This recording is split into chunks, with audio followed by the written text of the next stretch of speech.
Can you feel that? Yes, can you feel what's about to happen on this field, man? Can you feel what we about to get into, dog? And it ain't gonna be getting to ourselves. We're gonna dig into somebody else, man. So whenever you in that doggone game, whatever you gotta do to get whatever that's in you out to come out and play your behind on, let me get you. They don't respect us.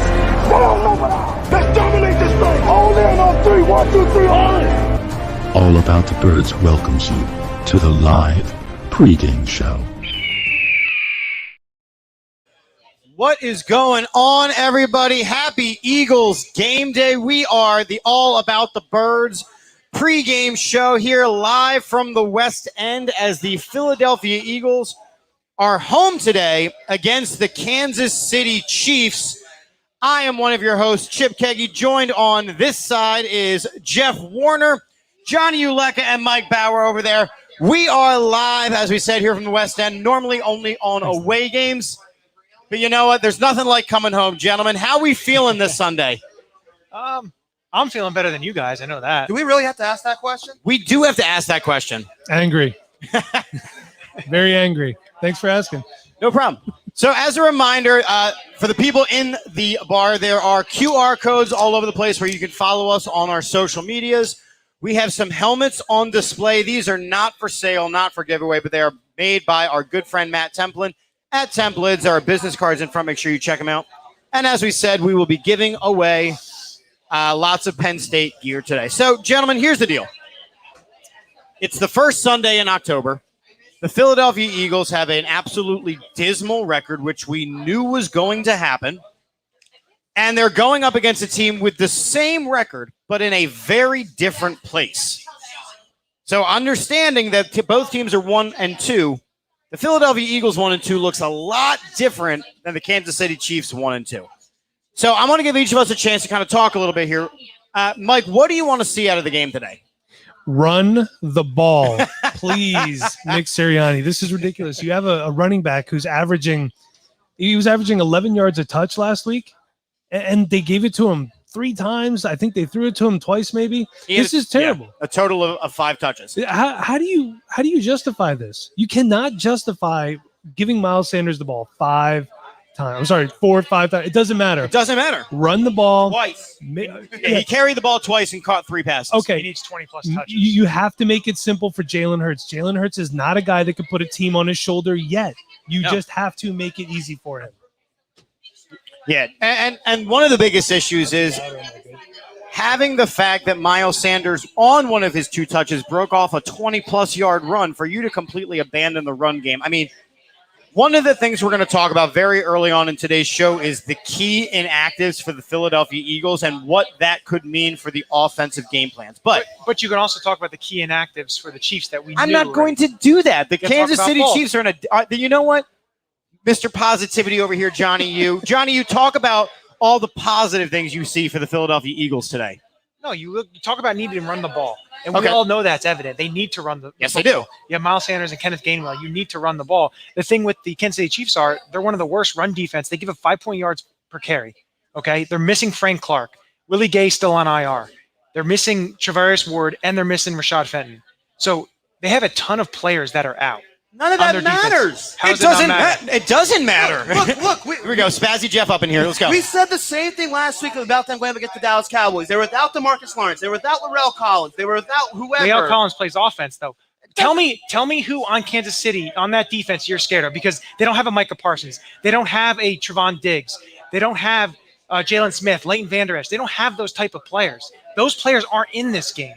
And if you watch them, each of these 3 games, they're one of the worst defenses in the NFL. But we have to make sure we're an offense that can score points, which last week and the last few weeks they have not shown they've been able to do. The Eagles have been their own worst enemy when it comes to mistakes, especially on the offense side of the football. And we saw last week that this team cannot compete when it comes to getting in shootouts. They saw last week they abandoned the run game. They got down early against the Dallas Cowboys. They went pass happy, and this offense and this team is not built around that, especially when you have an in-net quarterback that has no deep ball accuracy down the football field and has shown to make bad decisions the last few weeks. And that's one of the things I want to talk about real quick. So before we get into anything else, I want to go over the inactives list because they have come out. For the Kansas City Chiefs, Rashad Fenton, Frank Clark, Chavarius Ward. Look, they're all on defense. So in theory, Johnny, you're right. In theory, they're going against a team who is beat up defensively. However, some news came out already this morning. We knew Jordan Mailata wasn't going to play. So Jordan Mailata for the Eagles is out, meaning Andre Dillard, who I actually thought played pretty well last week. He did play pretty well. I think he played pretty well, and I've been one of the biggest Andre Dillard haters. But he did play pretty well last week, so he is going to get his second start. Jordan Mailata out. Isaac Samalu is out for the year. Yeah, Liz Frank, he's out for a while. Brandon Brooks is going to be out for weeks and weeks and weeks. Yeah. Kayvon Wallace is going to be out because he's just... But Rodney McLeod's back. But Rodney McLeod is back. But the big one that came out today is Lane Johnson is inactive today. Lane Johnson will not be playing in today's game due to personal reasons. So now... looking at this Philadelphia Eagles offensive line, it is week 4 of the season, and we are already down to one starting offensive lineman. And shocker of the year, it's Jason Kelce again. So how can we say that we expect this team to run the ball when all they have is backup linemen and depth of line was an issue before? You have to try. Yeah. You at least have to try. You have to try. Well, what else are you going to do? I mean, my game prediction is not pretty. No. It just got worse. I'm not going to lie. I'm not sugarcoating anything yet. No. And one thing that I will say, and again, working with offensive linemen are better at run blocking than they are at pass blocking. This is true. So last week, when you had Dickerson, when you had Dillard, when you had these guys coming in, it should have been a run-heavy game plan. It wasn't. Sirianni messed up very clearly. So now, having a week to plan for at least 4 of these guys, you have to assume that he's going to run the ball. You have to. You have to run the ball. You know, you look at the Kansas City Chiefs and you look at what they have done in the first 3 games. And I know we said the same thing with Dallas last week, but you have Miles Sanders and you have you should say inexperienced offensive line because they're young. And like you said, it's easier to run block. And it is. I just don't think you're going to be comfortable to have Jalen Hurts just drop back 40 times and throw the ball. You need to be able to run the ball to be able to, because the thing with Patrick Mahomes and the Chiefs, you want to keep the ball out of his hands. So absolutely, to keep the ball out of his hand, you need to run the ball. You need to be able to chew up clock, long drives, sustained drives, and to be able to put points on the board. That's what you are going to have to do.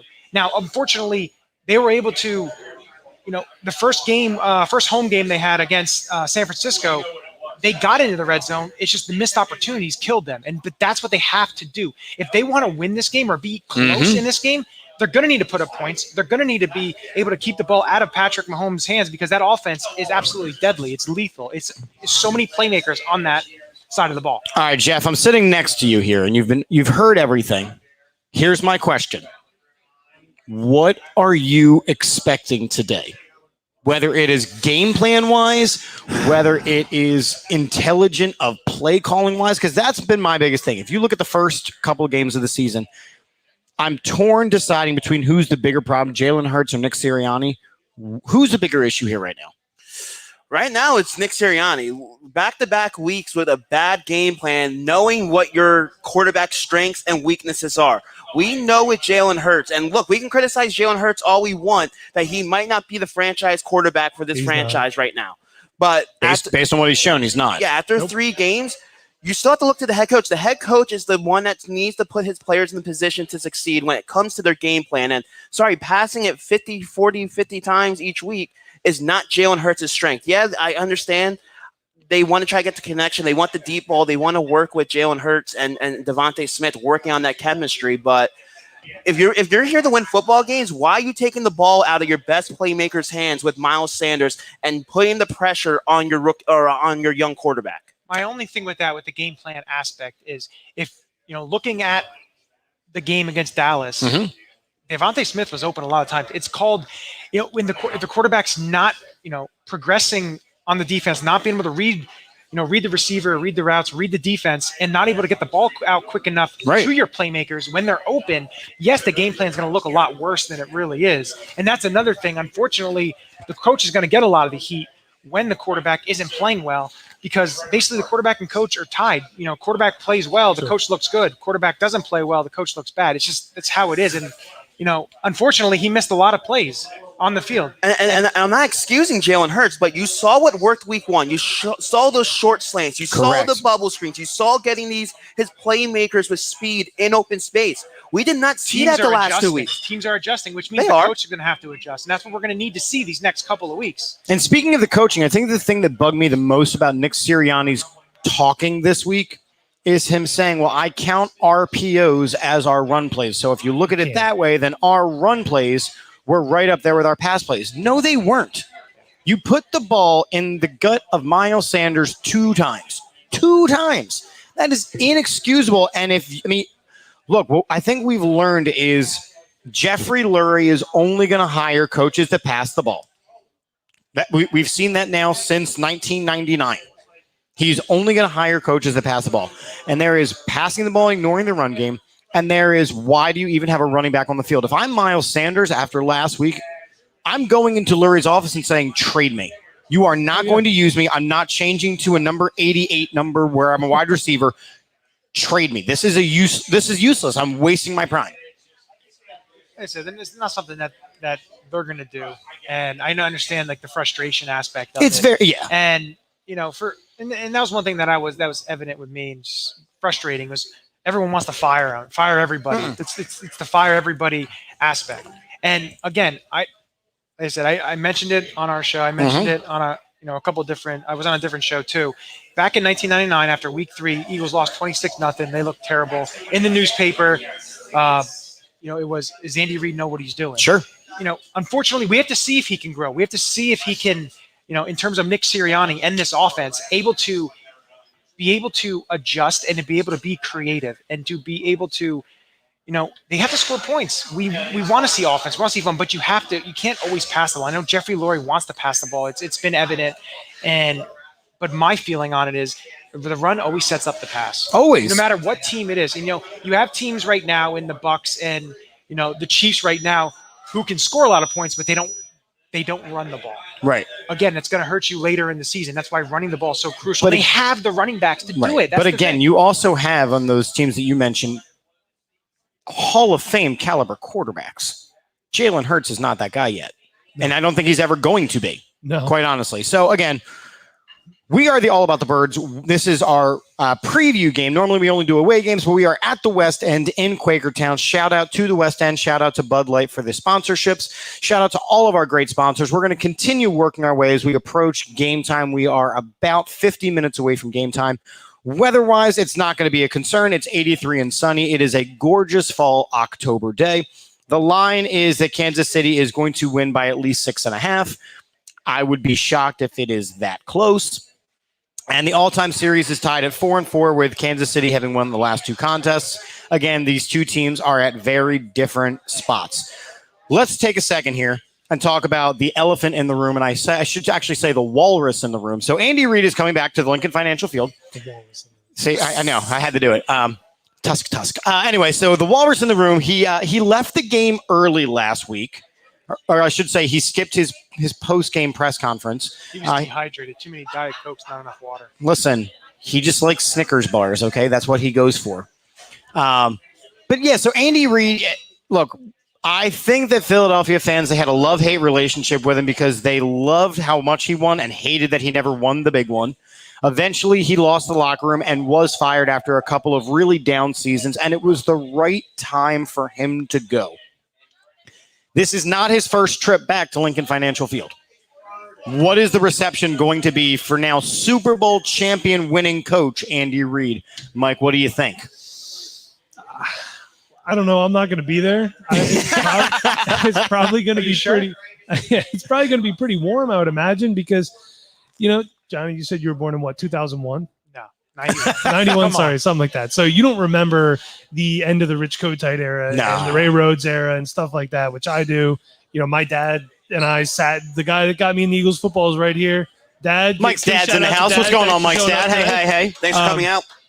So, him and I sitting downstairs and watching just terrible Eagles football. So you don't really remember that. It was so bad much. football. A lot of the younger generation of Eagles fans, all they know is Andy Reid. And a lot of those people are going to be at the game. And it's hard to hate Andy Reid. Yeah. But at the same point in time, when they were playing in the Super Bowl against 49ers, I'm not going to lie, I was a 49ers fan. Were you really? I was a 49ers fan. He never did it for us. At the end of the day, Doug Peterson did. And we can say whatever we want about Doug Peterson and Jim Schwartz. I just want to say this real quick. Those were two coaches that knew how to adjust after halftime to at least keep the teams competitive. And until I see Nick Sirianni and Jonathan Gannon do that, I'm concerned. So that's the last time I'll be throwing it over to Mike for the rest of the day. Understood. So there goes that.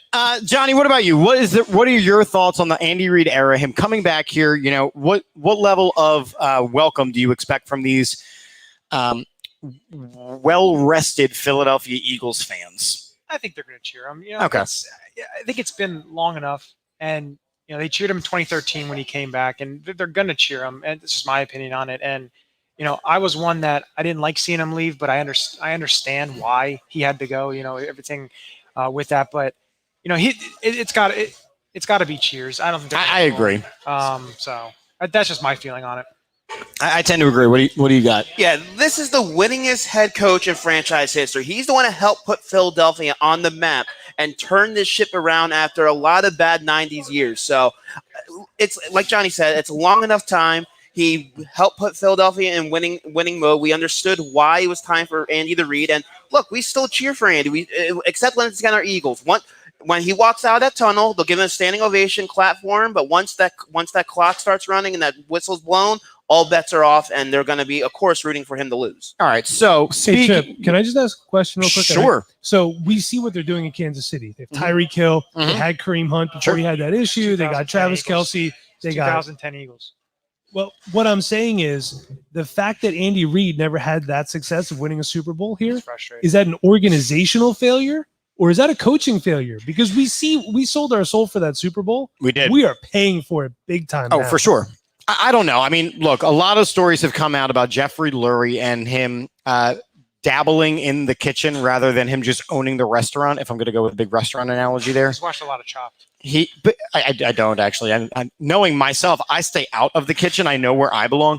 I think that Jeffrey Lurie and Howie Roseman obviously are to blame. But Andy Reid, he was always going to find success. He is a Hall of Fame coach. He had just run out of locker room acceptance where we were. And now, you know, looking at this Kansas City Chiefs team, and here's our great segue, this is the first time that they've had a losing record since 2015. They have their quarterback. They have their receivers. Their defense is a little beat up. Johnny, why don't you dissect the opposition? So looking at their defense, we've talked about who's not on the field for them. We talked about Fenton and Ward and Frank Clark. If you look at their secondary, now L'Jarius Sneed, Mike Hughes, DeAndre Baker, Chris Lamons, and then they brought up DiCaprio Boodle. Funny. I'm sorry, what is that? Who? Can you say that name again just so everyone knows that we're going against this gentleman today? DiCaprio Boodle. DiCaprio Boodle. Nebraska. I don't care where he's from. He's got the last name of Boodle. And isn't there a guy whose last name is Pringle on the team too? It is. He's a wide receiver. Byron Pringle, Kansas So they've State. got they've got a Pringle and a Poodle. Yeah, sure. Cool. So, you know, looking at their secondary is weak. And, you know, speaking with Aaron Ladd when we had him on the show. Yes, we did. And, you know, he was talking about the defense. And, like, when I look at it, and with Frank Clark not there, you have Alex Okafor, who's a veteran. He's not great. You have Mike Dana, and you have Joshua Kando. Chris Jones is playing defensive end, which he really doesn't fit at that spot. He's more of an interior player. But again, I think this is a game where the Eagles can put up points. And I feel that their defense, and, you know, watching their defense, they get out of place a lot. They have a middle linebacker who's a rookie, Nick Bolton. And they have Anthony Hitchens, who's, you know, he's not the Anthony Hitchens that was in Dallas. He is, you know, he's a step slower. He's still a good player, but Tyrann Mathieu is always there. So, of course, that's a big concern. Him and Chris Jones are their big pieces. But Chris Jones has been beat up with a wrist injury the last couple of weeks. So, for me, when you look at their defense, they give up points per possession 3, which is 32nd. So their completion percentage against is 25th in the league. QB ratings 21st. Average yards after catch 26th. Their sack percentage is 27th. They give up 5.4 yards per carry, which is 30th. And they've allowed the most rushing touchdowns, 32nd. So everything lines up. And I understand the aspect of last week, the same thing with Dallas defense.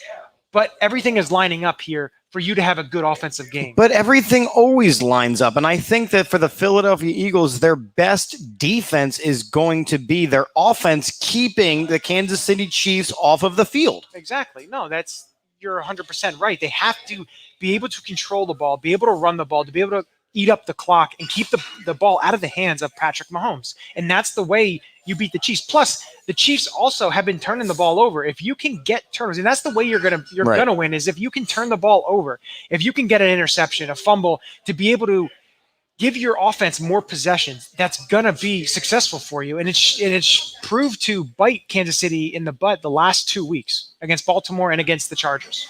Well, right, and there's no denying that Kansas City has definitely played well below expectations so far.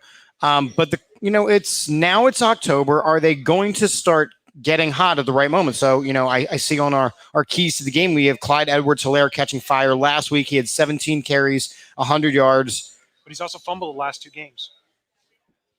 But at least he's getting his opportunities. And even last season, he was looking good. So do you think, and Mike, we'll start with you, and again, this is your last chance over here before I never throw it over to you again. I deserve this. You deserve this. Can the Philadelphia Eagles defense slow the Kansas City Chiefs offense enough for our offense to do what they need to do to sneak out a win? So the one good thing is we already know that Brandon Graham's out. They had that game without him. Mm-hmm. But I know where he's going. I'm just not seeing any adjustments from Gannon. He puts his guys in zone, and that's where they play. Now, if you remember in 2007 when the Giants won the Super Bowl, a lot of the defensive players wanted Steve Spagnuolo fired halfway through the season because they just weren't getting the defense. Right. I'm hoping that's the case with Gannon. I'm hoping that he just keeps preaching his system and preaching his system and preaching his system, and these guys figure it out. Javon Hargraves is a force up front. If we get Fletcher Cox from even 2 years ago, we're going to be okay. I am concerned that Josh Sweat, they extended him. He's not starting. Milton Williams got to start last week. I don't understand what that was. But the thing is, if you can get pressure on Patrick Mahomes, he has been known to make plays that drive head coaches crazy. Like, I know the sidearms and everything are great on SportsCenter. They're fantastic. But that's not what Andy Reid wants to see. Sit back, make your read, deliver the ball. Right. Pressure the guy, get in his face. And this might be one of those games where, hey, maybe Derek Barnett, if you get a late hit and Mahomes sits out a drive or two, that's not the worst thing. Wow, are you telling? Wow. Okay, so again, I gave you a chance, and you just said you want Derek Barnett to target Patrick Mahomes. Well, no, I'm just saying if he would miss a drive or two, that would be our opportunity. Who is the backup quarterback for Kansas City? I believe it was Chad Henne last time I checked. Michigan alum. Hey, remember the last time we played against Chad Henne as a starter? I think it was 2013. Chip Kelly's first year. It was 2014. Dolphins game? No, it was when he was with Jacksonville. Oh. They were wiping the floor with us for the first half. It was terrible, but we came back and won. So, well, let's just hope that that's the trend we need to see. Jeff, what about you? Can this Eagles offense score? I mean, it's as simple of a question. Can this Eagles offense score with Jalen Hurts at the helm? Or is today the day that we really start hearing about Flacco fandemonium and Minshew mania? I think the Eagles can score the football. We saw that week 1. We saw that against the Atlanta Falcons, a bad defense. It's just it comes down to the game plan. It comes down to the coaching. It comes down to putting the players in the right position and realizing your players' strengths for Jalen Hurts to run the offense and coming down to a balanced offensive attack. You turn your offense one-dimensional. That helps the opposing defense scheme for Jalen Hurts. You saw the last 2 weeks. They've been spying Hurts because he's a mobile quarterback. He wants to take off and run first, and they're playing the deep ball. All Trayvon Diggs last week had to do was play off opposite of Devontae Smith and allow him to play underneath, which it took him out of the game very, very much. So I think they can score points, and this is a week that they possibly can score points. Like Johnny brought up, they're a very bad Kansas City defense, a defense that does not get pressure on the quarterback. I think they only have like 4 or 5 sacks through 3 weeks, which is like 29th in the league. And their secondary is not that great, but it's just a matter to Sirianni giving his players the opportunity and execution. Look, this is one of the most penalized teams in the National Football League right now. I think we're on a pace. I think we're on a pace to to break the record. We're on pace to shatter the Eagles organization record for penalties, 100%. And I think it might be the NFL record from when I read. I think we might be on pace for who's to blame for that? It's coaching. Exactly. It's coaching. That is coaching. Exactly. That is coaching and holding your players accountable. And all we heard from Nick Sirianni is we're going to simplify things. We're going to make sure that everyone knows their jobs and knows their responsibilities. And the amount of pre-snap penalties that the Philadelphia Eagles have gotten called for this year, again, and I use the term, is inexcusable. Speaking of inexcusable, you look at how Jalen Hurts has thrown the ball. And look, these last week's game where he had the 2 interceptions, you heard a lot of talk of, oh, well, this is so-and-so's fault. The offensive line wasn't blocking. Devontae Smith fell down. Both of those interceptions were entirely on Jalen Hurts. The one was underthrown because it was all arms, and it brings into question of, does Jalen Hurts have an NFL caliber arm? I know you're chomping at the bit over here, Johnny. Give me a second to finish my point. I know you're chomping at the bit. You're going to be all positive. I know, all positive. Power of positivity, baby. But the first interception that Jalen Hurts threw was all arm, and it was completely underthrown. You have to call into question the NFL caliber arm. The one to Devontae Smith, you have to say, again, and I know we're almost judging this as a rookie year. I understand. But he went one look, stared down the receiver, and it didn't matter if Devontae Smith fell down. It didn't matter if Devontae Smith stood up. It didn't matter if Devontae Smith caught an Uber to the game. That ball was going to get intercepted and returned. Point blank. Yep. Doesn't go through his reads. He doesn't go through his reads. He goes, where is Devontae Smith? I'm going to throw the ball. Whether it is in single coverage, double coverage, triple coverage, triple A coverage, it doesn't matter. So, Johnny, does Jalen Hurts have a problem that is fixable? I think it's fixable. Will it be fixed? Will it be fixed? Time will tell. I don't have the clear-cut answer, but this is the 3rd game of this season, his 7th start overall. They were giving him this year to see what he could be. To just throw it all away in just 3 games and say, "Oh, it's not. He's not good this year. He's not going to be good at all." Unfortunately, you have to. That's what this year was about. This year is about, can he do it? Can he lead this team? And unfortunately, after 3 games, right now it's a no. But there's still how many more games left in the season to see what they can do and how he can get better. And again, that's coaching, and that's also on the player as well. And I agree with you. And I think that Jalen Hurts has the mental fortitude to want to improve. I really do. But does he have the skill set, Mike? I don't think so. So I was never a Jalen Hurts fan, and here's the thing. At first, it was because I didn't like the situation. He was put in the previous quarterback in the locker room as a whole. But scouting him, which I do for the fantasy podcast that I host, he was very much a one read and throw to that one read, or you run. If you look at the offenses he played in Alabama, always Oklahoma, these are offenses that they spread everything out. They're playing against lesser competition a lot of the time. So you have guys like Jalen Waddle in space. If Jalen Hurts was so good, Tua Tagovailoa, who is not that good, never would have gotten the job. I think that's a good point. Would not have beaten him out. So there has to be concern, and mental makeup is great. I think I'd be the greatest linebacker on the planet.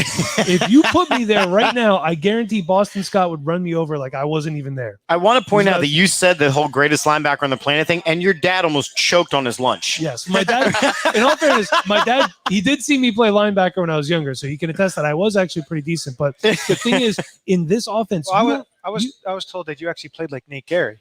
Wow. All right, so anyway, in this offense, you don't necessarily need a mobile quarterback. You need somebody who's back there and can deliver the ball. Look at what Phillip Rivers did last year in this exact offense. You don't need a mobile quarterback. You could do it with Gardner Minshew. I want Minshew Mania in Philadelphia. Oh, God. That's what I want. You Everybody and Peanut wants it too. You and Peanut are the only two that I know that want Gardner Minshew to be starter. You want it too? No.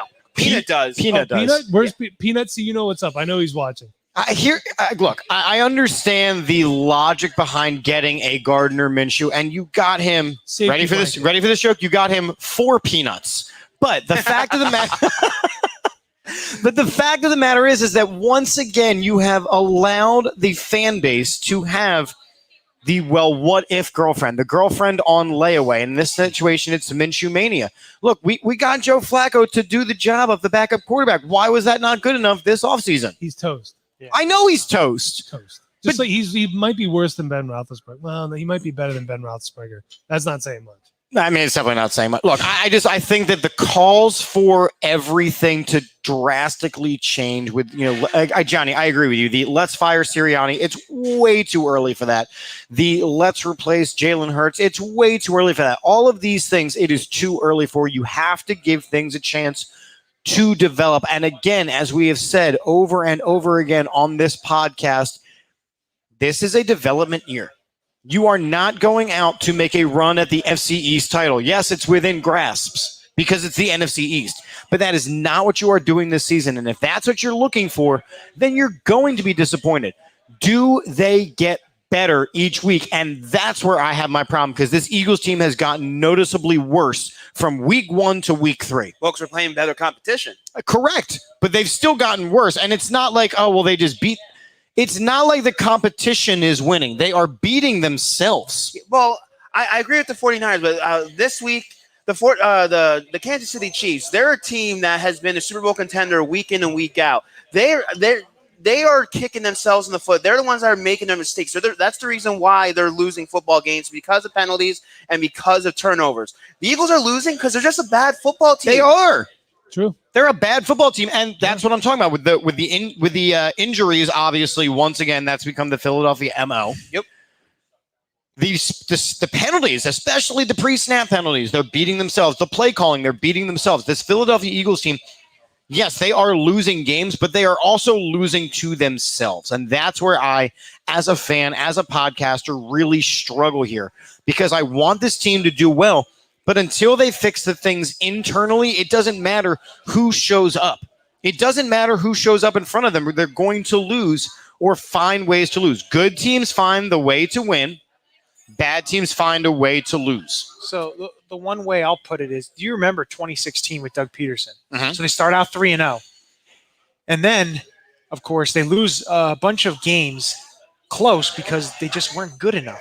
Right. So when we knew this coming into it, that they weren't going to be a 12-13 win team. No, of course they weren't. Some people may have. But, I know. I talked on podcasts. I was like 12-win team. I'm like, over the span of the next 3 seasons? Yeah. So this is a developmental year. We want to see some of these players, these young players, take that next step, be those next building blocks for this roster and for this team. And it's tough. It's going to be it's a rough product, maybe. Absolutely. But again, that's what happens. Right. So I just think that we have to kind of, temper expectations. You have to temper expectations. I like to be the optimist of the group and to be, positive. But again, you have to be able to kind of see what's in front of you. Right. So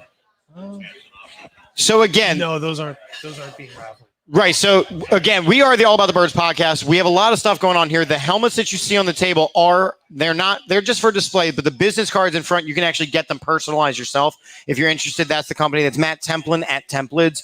We are giving away some Penn State gear. They will be the number 3 team in the country in the span of a couple of hours. They should. They should be. They didn't do a great job against Indiana, which was surprising to me because that's a bad football team. That sounds like a later podcast. So here's my final real question before we get into our official predictions, although I don't think we really need to, go too in-depth here. Actually, before we do that, Mike, you're here, and I see you fantasy checking things. I was actually trying to see if they put a starting lineup out. I was just doing the same thing over here. I just want to know who's playing this line already. Johnny, who's that Bills guy that they signed? He might be getting some action soon. I know you're really excited Jack about Anderson. Yeah, Jack Anderson season, everybody. So there you go. They brought up Sua Opeta, so I think. Sua Opeta might play as well. He's not. He's fine. Whatever. So I'm sorry, Chip. What I was going to say is we have Devontae Smith, and then we're going to get into the fantasy minute after this. But we have Devontae Smith. Devontae Smith, week 1, looked exactly like we hoped Devontae Smith would. As advertised. 6 catches, 71 yards, a touchdown. Since then, he has been a ghost.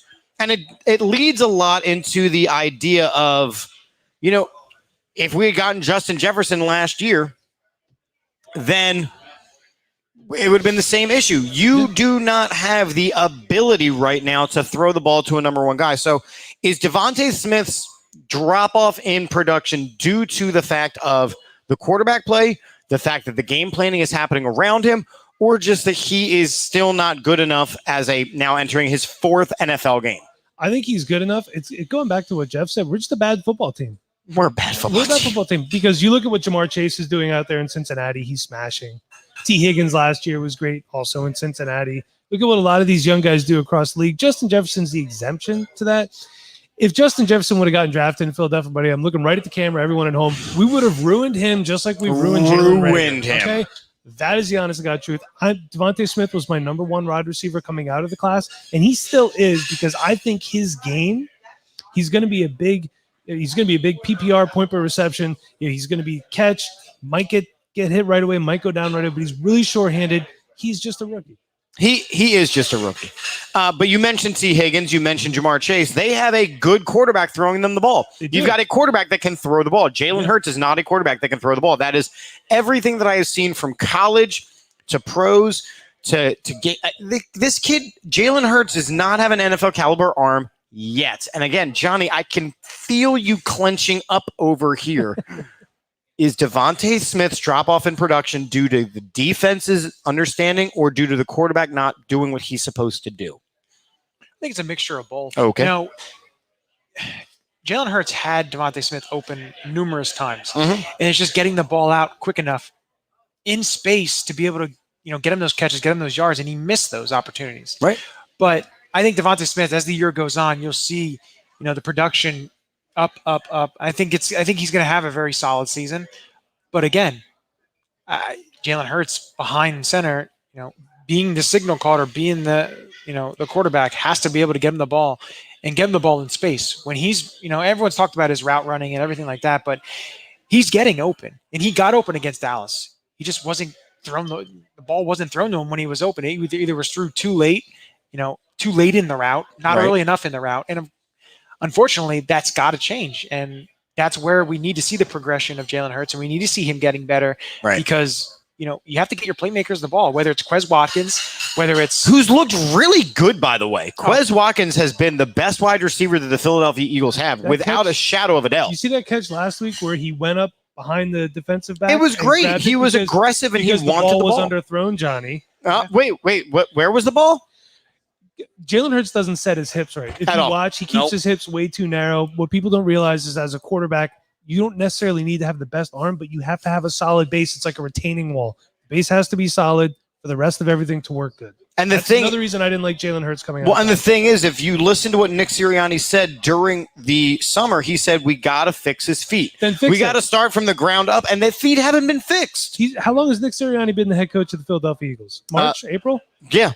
Fix the footwork. You've had time. Fix the footwork. As soon as the former guy was traded, you knew who the starting quarterback was going to be. Yeah, you knew. You might have even known before that. The other issue, too, there was a former quarterback that seemed to have some feet issues and throwing issues in terms of Carson Wentz, and that wasn't fixed. We don't say his name. Well, he said Nate Gary. How comes we could say that one, but not the other? Because Nate Gary didn't break my heart. But Carson Wentz might have got us a first-round pick. Exactly. This is true. Maybe. All right, so same question. Is what is to blame for Devontae Smith's drop-off in production here?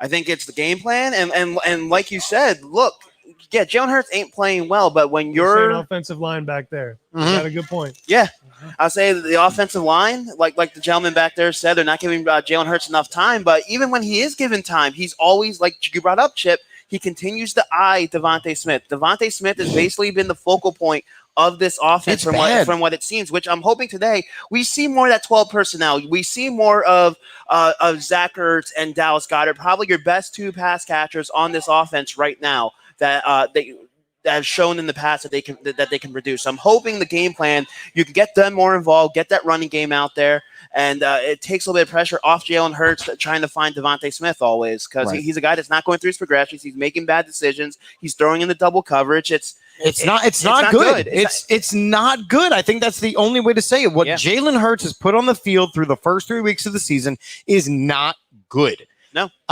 Again, if you are just tuning in, we did have some breaking news, which I'm sure you've heard at this point. Obviously, we knew Jordan Mailata was not going to play, but Lane Johnson is not playing in today's game due to a personal matter. So what they are saying is lining up left to right for this Eagles offensive line today will be Andre Dillard at left tackle. Yep. Dickerson moves to left guard. So now you're giving a rookie another new spot. Who's better over there? Kelsey at center, which has been the one constant. Herbig playing right guard, and fresh off the IR, Jack Driscoll at right tackle. So it's going to be Dillard, Dickerson, Kelsey, Herbig, and Driscoll. I'm already struggling to keep track of this. This was the same issue from last season. Well, luckily they're not going up against a fierce front four there. So and luckily Jamon Brown isn't playing. Jamon! Oh, let's not talk about him. We don't listen. We're gonna come up with a list of things that we are not allowed to say anymore in the Eagles podcast, and they are including but not limited to any former coaches that are not Andy Reid, Michael, quarterbacks that are no longer here, Johnny, Jamon Brown. I don't listen. Ask me. So you don't want to talk about Buddy Ryan at all, then? We can talk about Buddy because we can just say, "Hey, Buddy," and people know. But like, we're not going to talk about Doug Peterson anymore. The guy, he didn't get a job anywhere. He stole a Super Bowl, and it didn't change anything. All right, Mike, you run a fantasy podcast. I had you look at my teams. I was 3-0 last week after going 0-3 the week before when you set my lineup. So redeem yourself, sir. What do we need to watch for fantasy this week? I did not set Chip's lineups this week. And if we're talking this game, if you got a Chiefs helmet on, go ahead and fire him right up. Mahomes, Hill, Kelsey, Clyde Edwards-Helaire, they're all going to be fine. Yeah. As far as Eagles go, I'm probably only starting Jalen Hurts and Dallas Goedert. I don't feel really comfortable with any of the wide receivers right now until I see a little bit more. Right. Miles Sanders in a pinch, but until I see some usage, I'm just concerned. As a guy that rosters Miles Sanders in 20 of my 25 leagues. So again, how many leagues do you set the lineup for every day? 25. 25 leagues. That's ridiculous. And in case my wife is still watching, that's why I'm in the bathroom so long on Sunday mornings. It's not your breakfast, like I say it is. It's the fantasy man. It's the fantasy leagues. Wow, that was an overshare. Immediately, Wow. Respect. Anybody you would recommend? It doesn't even need to be the Eagles and the Chiefs. Give me a surefire start today and a surefire sit today. All right, so I'm still sitting Kyle Pitts. Remember week 1, I was out on him. Until I see more, Kyle Pitts, not going to happen. Yeah. Give me all the Justin Herbert. I love Justin Herbert. I've tried to acquire him in every single league I'm in for a reason. He is the real deal. He's not a guy like, who do I start, Justin Herbert or this guy? Just Justin Herbert. Okay. I'm sure, Unless it's Lamar Jackson, I might consider it. I'm sure Miami's wishing they had Justin Herbert. I struggle with Lamar Jackson. Now we're kind of going from fantasy just to the NFL in general. I look at Lamar Jackson, and yes, he is very fast, but you want to talk about not having an NFL caliber arm. You want to talk about decision making. He is a running back who throws sometimes. He is what Greg Ward would be if they asked him to play I will quarterback. say this. The difference between his arm and Jalen Hurts, he's not as accurate, but his arm is stronger. True. The one thing that I don't like, or that I like better about Jalen Hurts as opposed to Lamar Jackson, he's a much smarter runner. Lamar Jackson puts himself in harm's way way too often, and I'm surprised he hasn't been seriously hurt yet with the way he runs. So if you're a Baltimore Ravens fan, you got to be concerned. One, he's been on the injury list at least for the last couple of weeks, saying he's missed practices here and there. He's got hip issues. He's got things like that. I mean, Lamar Jackson getting beat up. He's getting beat up. And again, you also look at the running backs that they have there. Yes, they have the best running backs on a practice squad I've ever seen. They have Trace McSorley. No, This is why I don't send things your way. But that was a good Penn State plug. I'll give you that. Giving away shirts. We are giving away shirts. So again, if you are just joining us, if you are actually in the West End, you should have gotten a raffle ticket. We're going to pick as soon as we go off the air because it doesn't matter to all of the internet world whether or not they win because they ain't here. We also have QR codes around the bar. Make sure you are taking a picture of that because it will hook you up with all of our social medias and our Twitters and our Facebooks and our YouTubes and our shop and all that kind of stuff. So we are approaching the last couple minutes. I think it is time to make official predictions and final thoughts. Johnny, I'm saving you for last. I'll go last. I'm saving you for last. And actually, at this point, I'm going to go first. So again, we are making our official final predictions at this point for the Kansas City Chiefs and the Philadelphia Eagles. And I'm going to be honest. I went through a moment on Friday while my student teacher was working where I sat there and went, you know what? Son of a gun. I think the Eagles might win. Talk me out of it. And the amount of people on Twitter who then proceeded to talk me out of it was overwhelming. So I feel good about my pick again. The Philadelphia Eagles, in my opinion, are not going to win today. Now, the question is, how very ugly is it going to be? And it depends a lot on the coaching. Did they fix things? did the conversation that you had with Boston Scott at the autograph signing, which I want you to share that story. That's a great story. I sure will. Change things? I don't think it does. I think this is going to be a run afterthought team, and they're going to continue to pass, and we're going to count RPOs. I think the Philadelphia Eagles today lose by 15 to 20 points. In an absolute offensive smackdown. I have a final score of 35 to 14. 35 to 14, a Kansas City Chiefs victory. I think it's going to be ugly. We'll go. I know, boo away. I agree. And as a fan, wait till you hear my prediction. And as a fan, I'm hoping I'm wrong. I can't wait to be wrong. As a realist and someone who has to talk over the internet about things. I will be wrong. Let me be wrong, but I don't think I am. Jeff, over to you. Let the crowd turn on you real quick. Yeah, I'm gonna get lots of boos. I agree with you, Chip. All right. It's going to be ugly. This team has not shown that they can stop anyone defensively. We thought we were bad last week against Dallas and not being able to stop Ezekiel Elliott and Dak Prescott. Wait till this week. Patrick Mahomes is a far better quarterback than Dak. They have a lot more offensive firepower. Even if we shut down Tyreek Hill, they have one of the best pass-catching tight ends in all of football with Travis Kelce. They have a solid number 2 in Hardman, who's a speedster. They have Clyde Edwards-Helaire. Yes, this team is 1-2, but they're a false 1-2 football team, the Kansas City Chiefs. This is a team that has caused themselves too much headache and too much mistakes, which is why they're in the position. This is their bounce back game. This is the team that's on the ropes and has their backs up against the wall because they're in a tough AFC West division. And I see them putting a 40-burger on us. The only way this team is able to contain the Kansas City Chiefs is a balanced offensive attack, using Miles Sanders, chip away, and wear down this defense to keep Patrick Mahomes off the field, which I do not see happening. I have the Kansas City Chiefs winning this one 41 to 22. Wow. Sorry, 21. Well, so the thing I think was most impressive about that is you have the Philadelphia Eagles scoring 21 points. I agree, but I feel there's going to be a late touchdown laid on, or look, the Kansas City has too much offense firepower. They're going to score quickly on us, so it's going to give us a little bit more of a chance to score. We just can't compete in shootouts. Will we see Joe Flacco today in mop-up work? Depends on how bad we're losing at halftime. Okay, over to you, Mike. So I did meet Boston Scott on Friday night at an autograph signing. I said, good luck on Sunday. He said, Nick's got something up his sleeve for Sunday. I said, is it a running game? And he laughed. So I don't think that's the case. If you think what the Dallas Cowboys did to us last week was bad on national TV, wait till you see this offense. Andy Reid is a guy who knows how to manage a game. I was screaming at Mike McCarthy to call a timeout before halftime. I think we all were. How do you not call a timeout there? Yep. Anyway, if last week was bad, this week the Philadelphia Eagles will lose by 56 to 17. I am not feeling good at all. I thought I was bad. West End, I don't care. I do not feel good. I feel hopeless. I have not felt this way since the end of last season. I have no reason to cheer. I just want the game to be over so we can move on to Carolina.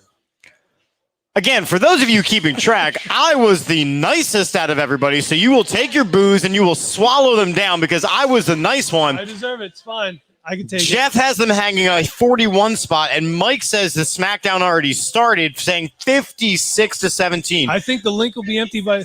That's this guy right here. The link's going to be empty by the start of the third quarter.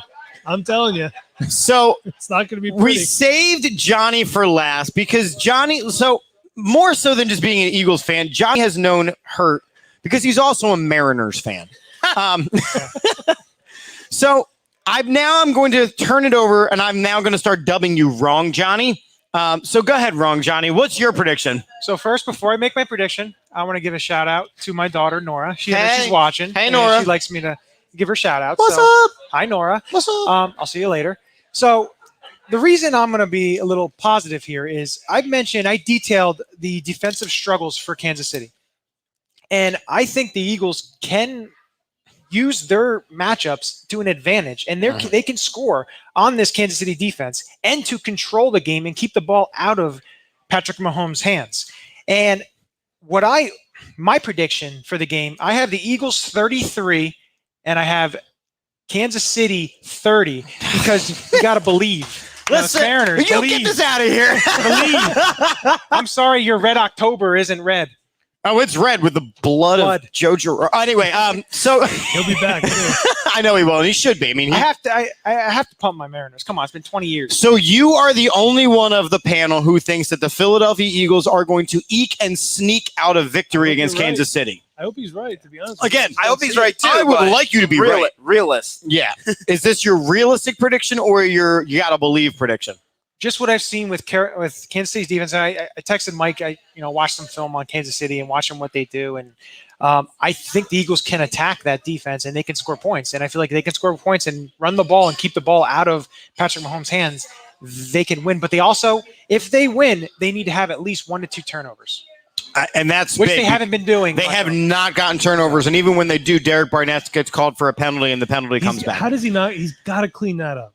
Well, he said flat out, he goes, I've got to do a better job. And I went, Did you see the replay of Sirianni's mouth after that penalty last week? It's always him.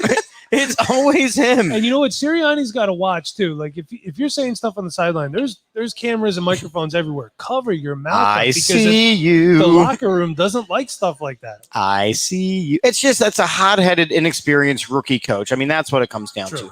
So, any final thoughts? I'll turn it over to each of you for final thoughts, and then we'll wrap it up. Mike, I'm going to start with you. And again, I'm very concerned. You've been a little bit shaky today with some of your thoughts and things you've shared. So your final thought better be your best thought. I didn't sleep well. I apologize. I'm going to remain optimistic. Okay. But I'm going to know in the back of my mind that it's unlikely to happen. But, listen, if Nick has learned from his mistakes, get the ball out of Jalen Hurts' hand quick. Yep. Give the running game a chance. Some of the guys that are starting have starting experience. Nate Herbig, Driscoll. These guys have started in the past. Run to the right side of the line. Right. Stay away from Dickerson because I got news for you. He is not ready yet. Nope. Not ready yet. And I see you, Landon Dickerson's brother. He ain't ready yet. You can add me on Twitter all you want. Dickerson's brother. We're gonna be optimistic about it, but when it doesn't happen, say, well, we knew. All right, go ahead, Johnny. What's your final thought? So my final thought is I think Miles Sanders has over 25 touches.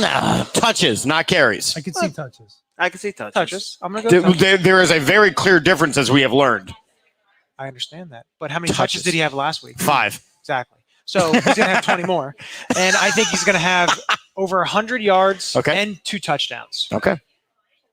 And I think, like I said, the Eagles are going to come away with a slight win. My final thought for you. My final thought is this team has got to escape this game healthy. And we didn't touch on it, but Ryan Kerrigan currently leads NFL in snaps played and has no tackles recorded, no tackles, no snacks, no deflections, no rushes, no pressures, no nothing, no use of our money. And Chip, I didn't put the rest of that list on there, but he leads by almost 30 snaps. Yep. And he was supposed to be a spot guy. So Ryan Kerrigan has got to make an impact for this team, or he's got to be gone and let these young guys play. Yeah. That's my final thought. Jeffrey? My final thought is I'm not too optimistic on this week's game, but we need to be optimistic on the rest of the season. Look, we're only through 3 weeks right now, and 4 weeks after this week. There's still time to turn the ship around. It's going to be tough. We have a tough task at hand. We have the Carolina Panthers next week. We have Tom Brady and Tampa Bay Buccaneers. So we have the Las Vegas Raiders. But after that, all the rest of the season is our division. Luckily, we're in a bad division. Even though we're playing badly, there's still a chance that we can make the playoffs, even being as bad as we are. If we can escape maybe 1 or 2 of these games down the road, I would say we're in good shape, but let's not turn on this team just yet. Let's not turn on Jalen Hurts and Sirianni, even though they've been playing bad. And I just want to give a big shout out to Jeff and his crew here at the West End. They've been doing a tremendous job for us and all the crew here. If you couldn't stop down today, make sure to stop out any other game day. They do have, during all football games, Budweiser and Bud Light aluminums for $2.50. So we'll be back next week breaking down the Carolina Panthers game. But if you can't break it down, come down during other games. They have a lot of great specials throughout the week. Yeah, so again, we are the All About the Birds podcast on the AAT Sports Network. We are here for every away game here at the West End in Quakertown. Make sure, like Jeff said, you are coming and checking it out. We have a lot of great giveaways, a lot of great prizes, a lot of great content. We just like hanging out and talking football with you fine, wonderful folks here. It is almost game time. Again, we will be online, not in-house here, online for a post-game show, but we will be back here at the West End next week at noon for the preview show for the Eagles-Panthers game. Hopefully, the Eagles will be a 500 team if Johnny gets his way, and we all get our way. If we predicted correctly, they will not be. So, again, I have been Chip Keggy. This has been Jeff Warner, Johnny Uleka, and Mike Bowers. We want to thank you guys for joining us today. And as we end every show here on the All About the Birds Network, go Birds!